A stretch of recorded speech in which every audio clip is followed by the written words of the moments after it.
To Pauline, and continuing on the theme of cross-party support, I'm extremely pleased to invite Nicol, the leader of the Scottish Liberal Democrats, onto the platform. Mr. Stephen is a former Deputy First Minister of Scotland and has been leader of the Lib Dem since June 2005.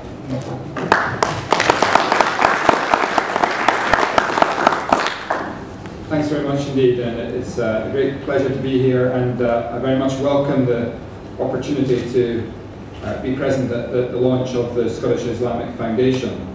Osama mentioned in his opening remarks his visit to Redneck, Texas, and I'm reminded of my first visit to the United States when I went onto a plane with a friend from Pakistan. It was one of these visits where there are people from all around the world invited to the United States to sample their culture. And there were three of us, you know the arrangement in airplane seating. There were three of us sat together, and the third was a young lady, and she had on those fancy cowboy boots with detailed stitching.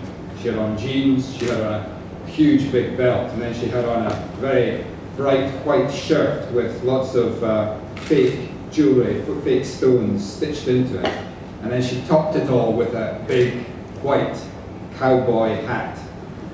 And we sat down ready for takeoff. And she turned around to my friend from Pakistan and she said to him, "Gee, are you a terrorist?" And I was utterly shocked, you know. It was one of those moments that I will never forget. And I guess it reminds us kind of why we're here. And I hope, and you know, Osama underlined the point, I hope those attitudes do not exist too much in Scotland, but I think it would be naive to think that they exist nowhere in Scotland. And these are big, important issues, and Islamophobia is a real and present danger. There are nearly 43,000 Muslims in Scotland, and I think it's only fitting that organisations emerge to represent your views as Scottish Muslims. And I'm also really delighted that it's the younger Muslims who've been involved in setting up the Scottish-Islamic Foundation, because, as you'll know, my party has long championed the rights and the voice of young Scots, and it's about much more than just responding to the wishes or the representations of young Scottish people. It's about involving young Scottish people, getting them directly involved in shaping Scotland's future. I think young people have a hard time as it is. I will not go into all of the issues lest I break the cross-party consensus here at lunchtime today. But it's no surprise to me that Muslims are more political in wanting to challenge laws and policies that effectively target whole communities because of the actions of a few criminals.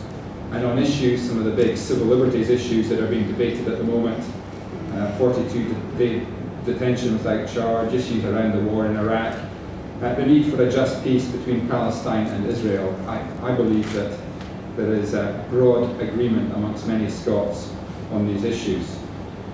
Nevertheless, I know it's not just these issues, these international issues that interest Muslim women and men in Scotland, and I agree very much with the Scottish-Islamic Foundation's values of freedom, protection of life and respect of people, of education, particularly of education. Education is so vital in all of this.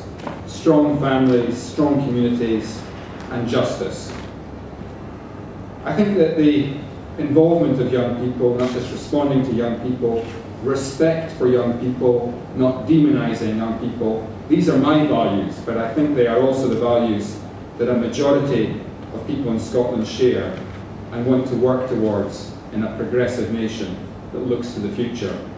Cross-party support, which you see today, is so vital for all of this, and I think it is not only important, it is impressive. And I look forward to seeing the new foundation grow and to have the opportunity to work closely with you in the future. Thank you.